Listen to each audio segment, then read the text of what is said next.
አጥንቱ ሊሰበር ይችላል። አጥንቱ በጥገና ይመለሳል። የሰው ልብ ሲሰበር ግን ከባድ ነው። እንቅልፍ ይነሳል። ሌሊት ያ አላህ ያስብላል።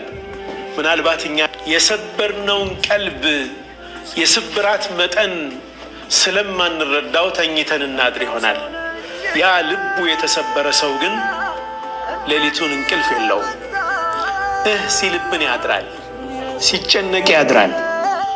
አንድ አካባቢ ተቀምጠን ጓደኞች ስንቀላለድ አንዱን ወንድማችንን በሌላው ሰው ላይ አስቀንበት ሊሆን ይችላል።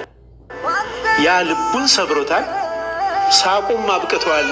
ስብሰባውም ተበትኗል። ያቺ የተሰበረች ልብ ግን ሰውየው ጋር ነው ያለችው። ነገ ማታ ትራስ ላይ ጭንቅላቱን ሲያስተኛ ያቺ ቃል ትመጣ። ሰው አጥንቱ